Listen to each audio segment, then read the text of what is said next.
Vamos tratar então dessas substâncias odoríferas. Aqui em Êxodo, capítulo 30, verso 34, diz que essas substâncias são três: estoraque, ônica e gálbano. E vamos tratar um pouco sobre essas substâncias aí.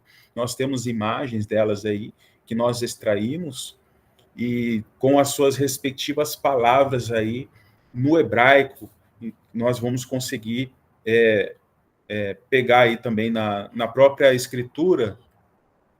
Tô lendo. Você está lendo? Essas palavrinhas estão aí espalhadas pelas escrituras e servem de mensagens para nós aí. Vamos tratar primeiro aí do estoraque, natap, em hebraico. Trata-se de um arbusto que ela possui um odor bastante apreciado, e ela é extraída através da incisão nos ramos e nas hastes. É uma planta que pode atingir aí até 7 metros de altura. Uma informação interessante até para nós que estudamos aí envolvendo as solenidades, envolvendo o propósito do Senhor nesses os 7 dias da criação, remetendo para os 7 milênios, e para cada milênio existe um propósito, e no decorrer da história aí, desde Adão, então nós percebemos que existe aí um trabalhar do Senhor nos filhos de Deus durante essa história, nesta linha do tempo, e cada servo do Senhor, né, teve ali uma porção de oração, de incenso apresentada ao Senhor. Existe uma relação interessante. Este nome no hebraico, ela significa pingar, gotejar, destilar. O profetizar, olha só que importante, pregar, discursar. Ou seja, trata-se de uma planta que ela goteja. Ela vai gotejar nessas 5 pontas, nas suas folhas. Cada folha tem aí 5 pontas. É bem característico, né? Bem atípico. E ela faz relação ao ministério da igreja no sentido de gotejar, de fluir, porque de cada ponta ela goteja este óleo. E aí nós fazemos o quê? Relação aos 5 ministérios. Está lá em Efésios 4:11. Quais são os 5 ministérios? O ministério de apóstolo, de profeta, de evangelista, pastor e mestre.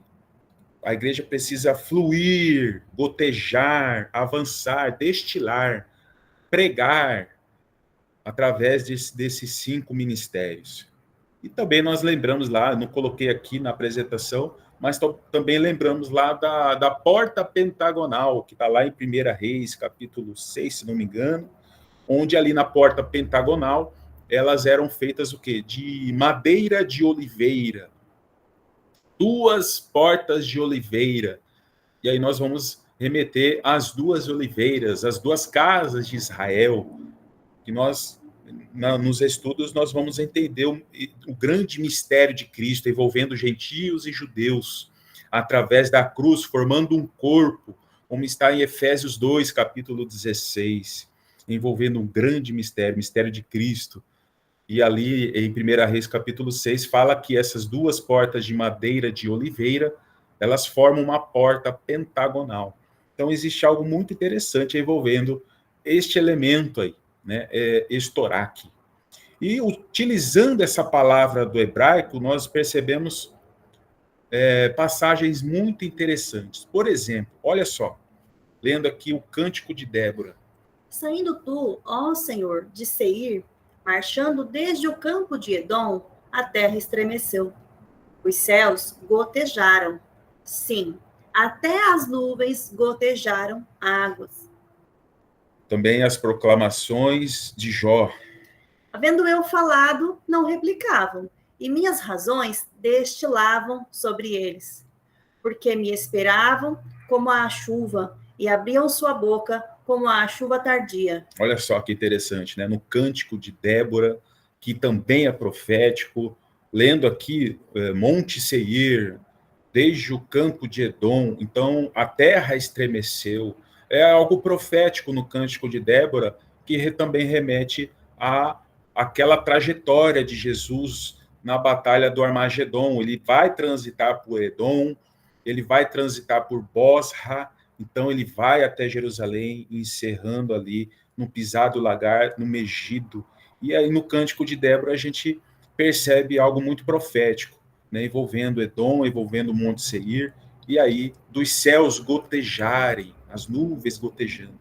Nas proclamações de Jó também, nós percebemos as palavras, as razões, ele destilava, ele de fato, ele pronunciava como chuva, a chuva tardia.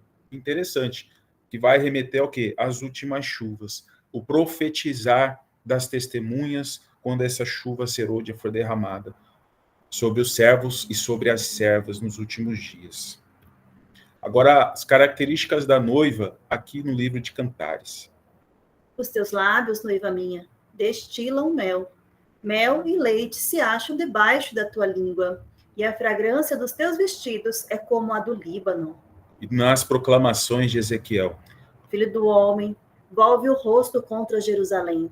Derrama as tuas palavras contra os santuários e profetiza contra a terra de Israel. Amém. Então, aí, somente em um dos elementos aí do incenso, nós já conseguimos extrair profundidades aí, acerca também das características da noiva, as proclamações de Ezequiel, palavras proferindo, destilando, gotejando, envolvendo as palavras dos nossos lábios.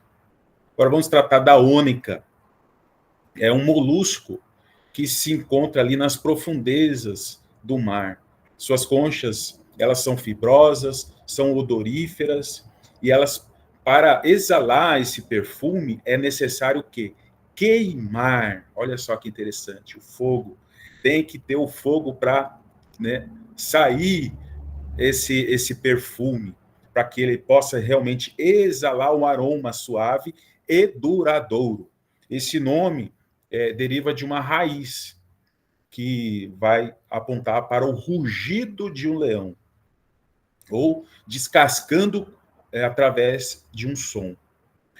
Isso vai significar o quê? De que precisamos descer níveis profundos de arrependimento, ou seja, lá no fundo do mar, nas profundezas do nosso ser, do nosso eu, para, de fato, arrancarmos tudo aquilo que não provém do Senhor, é necessário descer níveis profundos de arrependimento. E precisamos suportar as provações. É o fogo. E necessário para quê? Para que possamos estar devidamente posicionados como servos atalaias do Senhor, a fim de profetizar, rugirmos como leãozinhos. Assim como o Senhor vai rugir do alto, o Senhor espera dos seus atalaias que estejam posicionados como leõezinhos para ecoar o rugido que vem do alto. Sermos, de fato, testemunhas de Cristo. É o que nós conseguimos extrair deste elemento aí. E aí, novamente, vamos até as palavras de Jó. Tu me caças como a um leão feroz, e de novo revelas poder maravilhoso contra mim. Tu renova contra mim as tuas testemunhas. E nas proclamações de Oséias. Porque para Efraim serei como um leão, e como um leãozinho para a casa de Judá. Olha que interessante, né? A menção do leão aí, nas palavras de Jó, envolvendo o quê? Testemunhas. E nas proclamações de Oséias, tem ali a menção das duas casas de Israel, Efraim e Judá, se relacionando com o leão, o rugido do leão, como um leãozinho. Muito interessante essa questão aí, desse elemento aí. Agora vamos para Gálbano, que também é uma planta, ela sempre é verde, e ela tem os seus canais, os seus talos oleíferos, de onde se extrai um perfume medicinal e aromático. Quando ele é cortado, ralado e amassado, ele extrai esse líquido, ele começa a escorrer e, de maneira rápida, ela vai secando, vai se tornando uma resina, como se fosse uma gordura.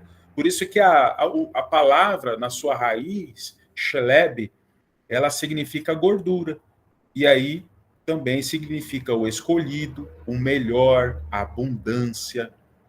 Ou seja, é necessário o quebrantamento, o quebrar, o ralar, o amassar, né, em nossas vidas, para exalarmos, extrairmos este elemento tão essencial para o perfume suave diante do Senhor. Então, o quebrantamento de nossas vidas, ela de fato é essencial. Então, vamos ver aqui na oferta agradável de Abel. Abel, por sua vez, trouxe das primícias de seu rebanho e da gordura deste. Agradou-se o Senhor de Abel e de sua oferta. E na oração de Davi. Como de banha e de gordura, farta-se a minha alma, e com júbilo nos lábios a minha boca te louva, no meu leito, quando de ti me recordo e em ti medito, durante a vigília da noite. Ó, que interessante, né? Nós sabemos que o incenso perfumado se relaciona com as orações dos santos. E nós percebemos aí, tanto na oferta agradável de Abel, e principalmente agora aí com a oração do rei Davi, essa relação da gordura como um sacrifício agradável, se relacionando com o abrir dos nossos lábios, as nossas orações, quando nós louvamos o Senhor na vigília da noite. E aqui no Templo de Salomão e a celebração de tabernáculos. Ofereceu o rei Salomão em sacrifício 22.000 bois e 120.000 ovelhas. Salomão consagrou também o meio do átrio, que estava diante da casa do Senhor, porquanto ali prepararam os holocaustos e a gordura dos sacrifícios pacíficos. Assim, celebrou Salomão a festa por 7 dias, e todo Israel com ele, uma grande congregação, desde a entrada de Ramate até ao rio do Egito. Ao 8º dia, começaram a celebrar a festa dos tabernáculos, porque por 7 dias já haviam celebrado a consagração do altar. A festa durava 7 dias. Amém. Então, é uma passagem muito, muito importante envolvendo o Templo de Salomão na consagração, e envolve aí também a tabernáculos, e isso vai se relacionar com a igreja na celebração de tabernáculos, diante do trono, Apocalipse 7, verso 9, uma grande multidão vestida de branco, palmas nas mãos, louvando o nome do Senhor. Também Apocalipse capítulo 15, verso 2, onde está ali um mar de vidro, com fogo e com harpas nas mãos, diante do trono, algo muito lindo, maravilhoso, que também se relaciona com os profetas, né? Principalmente aí Ezequiel, capítulo 43 ali.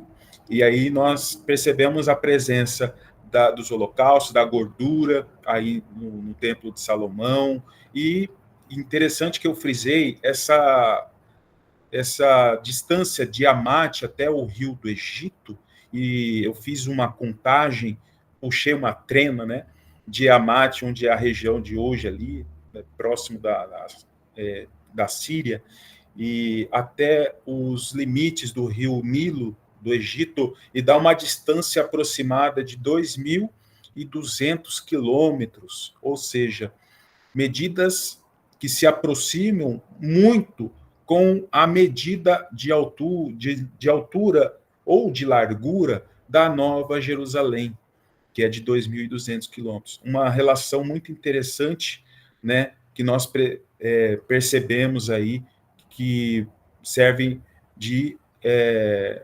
curiosidade, né, para cada um de nós, envolvendo aí todo esse mistério aí da Igreja de Cristo no reino do Senhor, no reino eterno.